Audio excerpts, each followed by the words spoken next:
Hello YouTube, it is the King of All Pie here, back with some more Divine RPG. Last we left off with episode 4, and there's actually been a couple of changes since then. I tried to record 2 more videos, but for some reason whenever I tried to actually end up playing them, all it did was show my Skype screen with the audio of Minecraft and obviously me talking over it. So I had to scrap both those videos, but a quick introduction of what's new from the last episode of episode 4. I expanded the house a little bit here. Made this enchanting room to go up to 30, because I was finding myself, after I started killing things, getting up to 30 more frequently. Let's see here. Also, of course, the red carpet I mentioned in the last episode, although I didn't actually show it. And then the most important things that I've really done is been doing a lot more mining. I also have this stuff, I'll get to that in a second. Basically, in the last 2 episodes that you missed, what I did was, the first one, I went mining, and I went to go kill a bunch of the bad things. I got up to 30, and I enchanted this diamond sword, because I found a few diamonds, which I'll show you in a second here. I enchanted the sword, and I got sharpness 4 and looting 3, and that comes in very handy when fighting mobs that drop all the essential ores and needed things that you need to make weapons in this game. That came in very handy. As you can see, it's pretty well close to broken. As far as my armor goes here, this is the Kraken armor, for those that didn't already know. It provides overall 30% damage reduction, I believe it is, with 5,000 uses. Obviously, it's still pretty new. I made it I guess what would have been the last episode. And the cool thing is that whenever I have the full set, it lets me to breathe underwater there, as you can see, which comes in very handy. This Kraken stuff is actually extremely easy to make. If you look up ink sac, this stuff right here, and you right click on it, or press U for uses, you can see here it has all this stuff you can do.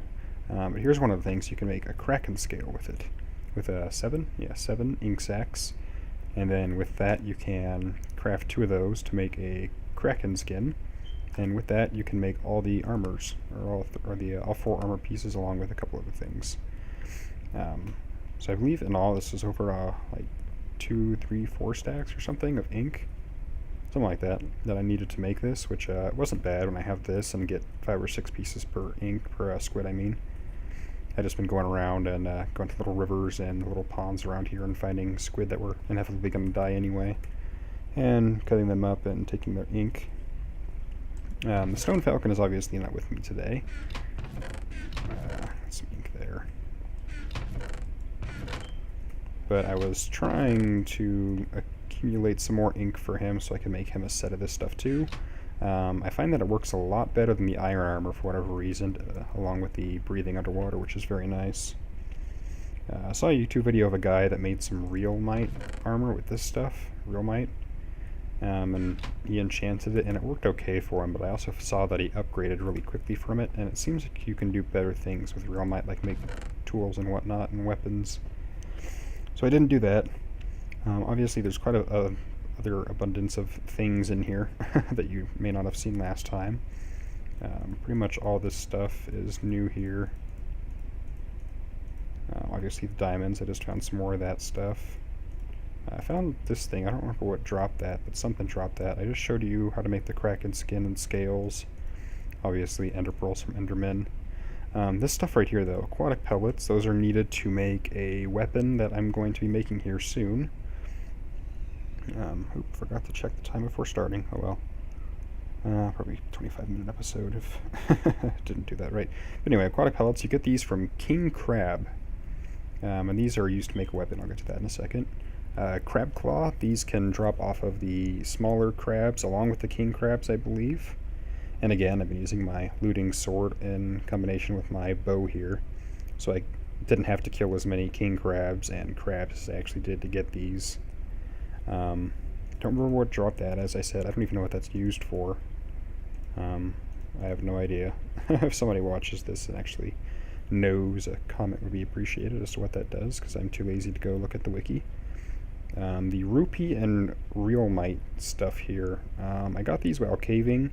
I found a couple of ore veins of this stuff that I actually ended up smelting down into that. I thought I had some more. Here's some more right here. Yep, quite a bit there, obviously. I think I'm going to make that into some weapons and tools, perhaps, but we'll see. Rupees seem to be harder to find, as I've only been able to kill... what did I kill for that? I forget. Probably do some caving in this episode after making a couple weapons here. But yeah, these are apparently better than real might, and used for making some pretty cool weapons. But I need quite a bit more if I actually want to do anything useful with it. Crab claws, we can also make some interesting weapons with that. I'll show you that in a second here. I also got shark fins and whale fins. Now these are extremely difficult to get because whales and sharks both have 800 health, I believe it is. So basically what I did is I just made some iron swords and whacked on them for quite a while. Then when it was getting towards the end, I started using this. And for the sharks, I was using this bow here actually to get them down, because they are a lot faster and they hit probably a little bit harder than the whales do, it seems like. And again, using the looting 3 on this, I managed to get more than one a couple times here, I think, with the shark and whale fin. So I didn't actually need to kill as many of these, and this took probably like half an hour to get this many. Just that alone, those 2 item stack chunk things right there. Next to those, these shards. Apparently different things drop shards, and shards can be used to make different interesting weapons, of course, and I think armor as well. I do remember that the ender shards here came from the tiny ender spiders that raped me in one of the episodes previous. Don't remember where the corrupted or the arctic frozen ones came from. I think these came from Glacons or either the frosts. I don't recall though, but yeah, I got a couple of those now. But to look at this stuff really quick here. Let's see, uses. So you can see here with the shark fins, we can either make a shark sword or a shark anchor. The shark sword, as you can see here, has 2,000 uses, does 11 melee damage, which isn't terrible. Although I do have this diamond sword, and I feel like this is a much better answer, because this is 5 range damage and it never breaks. And apparently it actually shoots kind of fast as well. It uses way more shark fins and these aquatic ingots here, which I'll show you how to make these in a second. But yeah, that does 5 range damage, and the sword does 11. There's also these whale fins here, which you can make the bowhead cannon or the bowhead anchor. The anchor, of course, does 6 range damage, one more than the shark one. Instead of using shark fins here, it's whale fins, of course, and then aquatic ingots. The bowhead cannon here has 1,000 uses, and it shoots cactus, I guess. I've never made any of these before. I was really considering doing this one right here just because it does substantially more damage than this one does, 3 times as much. But again, it uses cactus, so I need to start farming that. And it only has 1,000 uses. This, I believe, is invincible because it has no damage indicator or uses on it. And I think someone told me that this shoots a lot faster than this does, but whatever. I think I'm going to make this anyway, and if I waste these whale fins, whatever, I can always go get more. Crab claws. You can make the crab claw cannon, which I thought was probably a much better option than using the whale fins to make the whale cannon thing, whatever it's called, because you look at the stats there. They're all the exact same, except instead of using the whale fins there, it uses crab claws, which are a lot easier to get than the other things here that I showed. And there's also the dual claw, which does 9 melee damage and 4,000 uses, which actually seems like it might be worth it, except for these here are a nuisance to get, so I might not end up doing that. And there's the claw anchor, which is just like the other anchors, except it only does 4 range damage. But these are the most important part to all these weapons. These here are aquatic pellets. You get a couple of these from killing a king crab sometimes. It's not 100%. Again, I use my looting sword, so when I did get them, I got much more than I should have. But you craft the 9 together to get one of these pure aquatic pellets, and then with that you smelt it and you get the aquatic ingot, which is what you saw we needed for a bunch of the weapons. There's of course a couple weapons we can use here, make with it. Aquatic dagger, 10 melee damage, 2,000 uses. Shark anchor, bowhead anchor. We can also make this cool stuff here, the Aquastrative Helmet, which allows you to breathe underwater and swim faster. I don't remember what the combined damage reduction is for this, but it seems to about 6% more per armor piece, so I think this gets up to like 60% or so, which about doubles what I have. But again, each one of these ingots takes like, say, two or three king crabs with or without looting. And those have 500 health, I believe it is, and they kill you in like 2 hits. With my armor that I have right now with a 30% damage reduction. This seems interesting, a couple of these weapons here that just use them. Like the ocean knife here does a bit of damage. The shark sword looks like crap to me in my opinion. The aquatic maul, it uses quite a bit of these aquatic ingots here, 8 in total, but it does 22 melee damage in 10,000 uses. The aquaton, 18 damage, 15 damage for 4 of them, 10,000 uses, 7,000 uses. So yeah, that's what that does. I'm gonna make this thing here though.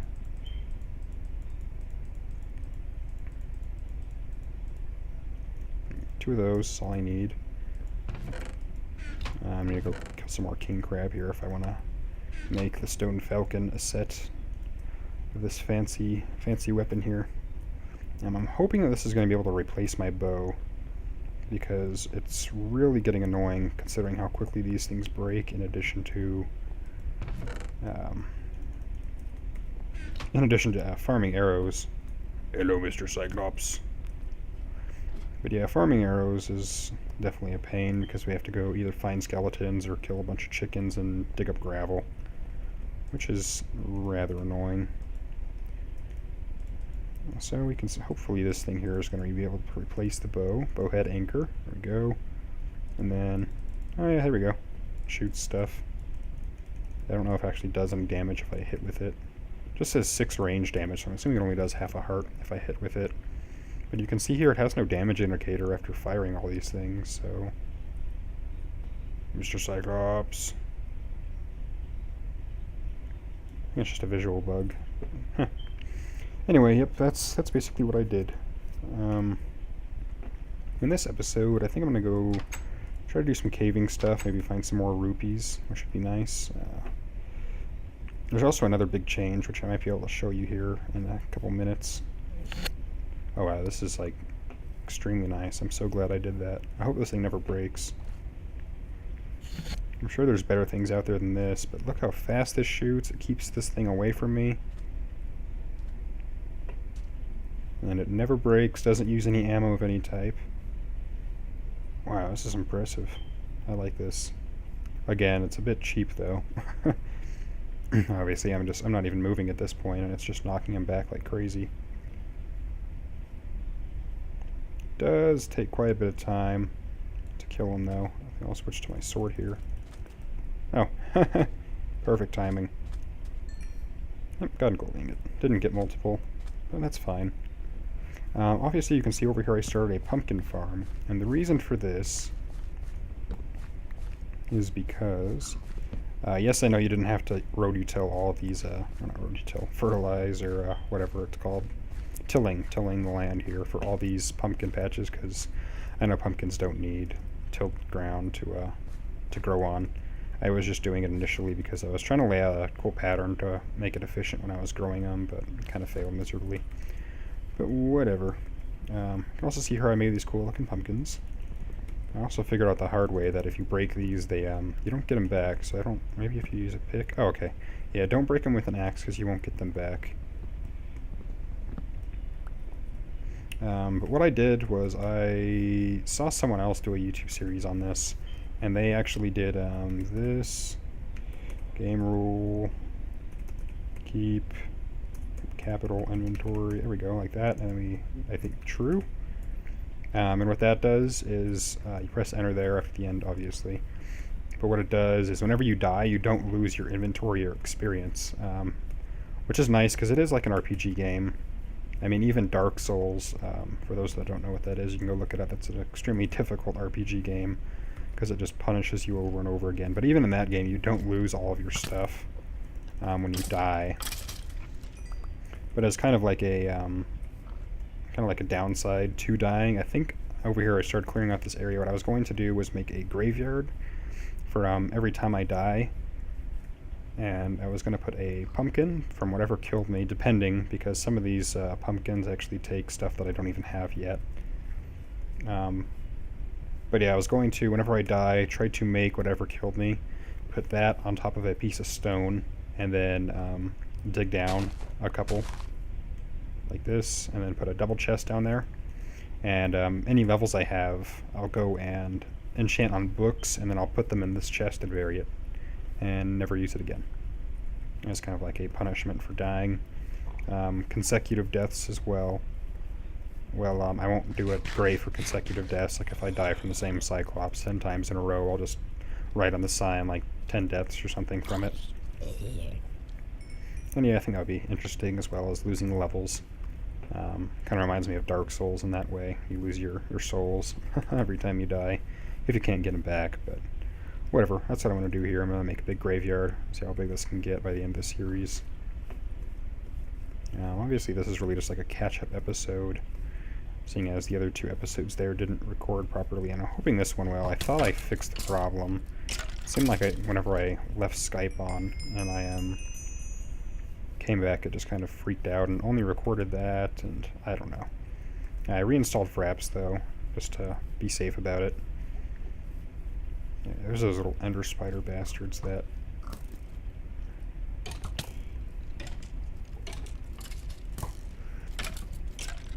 give the ender shards, I think they're called, which are nice.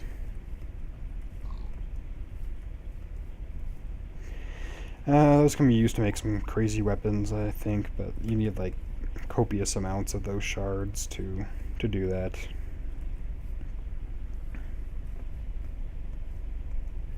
Yeah, this bowhead anchor thing is pretty intense.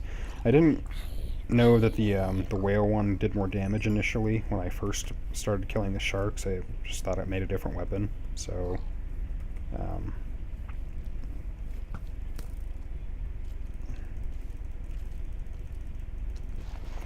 don't know what that was. It didn't really drop anything for me. I thought it would drop its pick, but it didn't.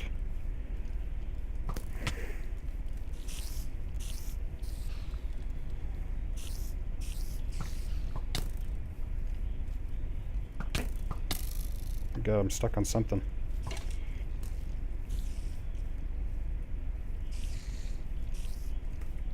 Oh, the whole circus is after me.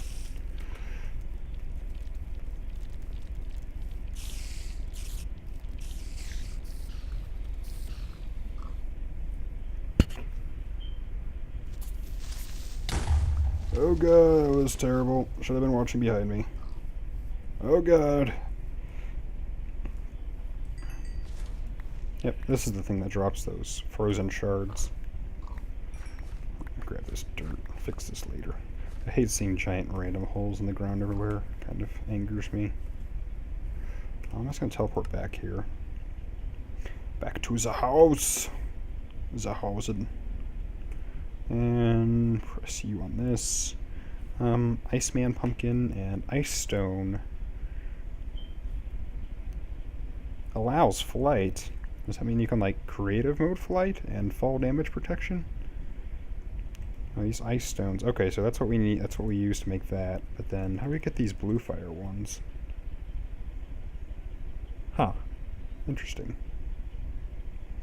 Explosion on entity impact, 2 range damage. Infinite use. How do we get these blue fire stones? What drops those? I want that angelic armor. You able to fly? Hell yeah.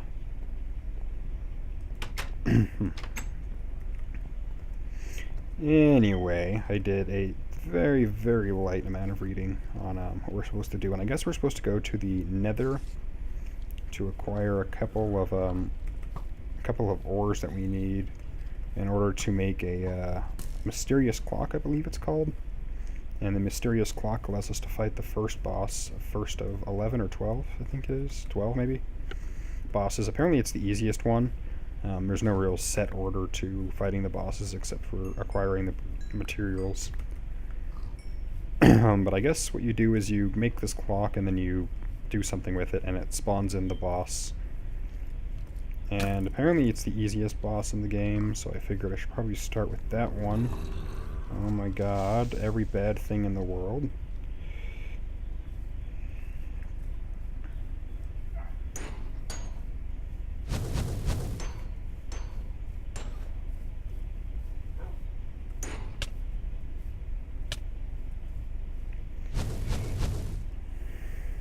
I'm gonna die right here. I have to do my first gravestone. Man, this thing is incredible. Why didn't I focus on making this earlier? Oh god. Just setting everything on fire. Is there anything behind me? I don't see anything on the minimap behind me, so I think I'm okay.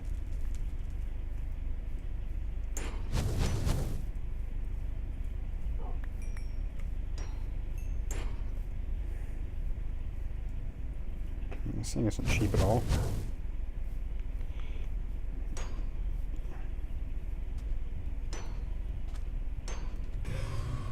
Oh, I killed it. Yeah.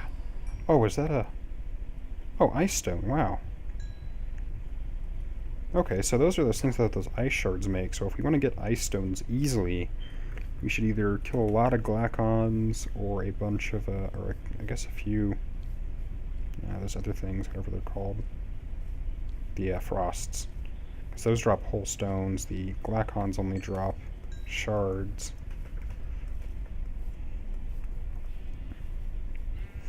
Well, alright, this is definitely just a catch-up episode. Hopefully it recorded, or I'm going to have to make the shark sword thing for this. Oh god. Did not realize how low my hunger is. Alright, well I think I'm just going to end the episode here, and then pick up next time with more food. And we're going to go caving. I can show you a couple of things that that I got some of those cool ore things from, hopefully. And I will see you guys next time.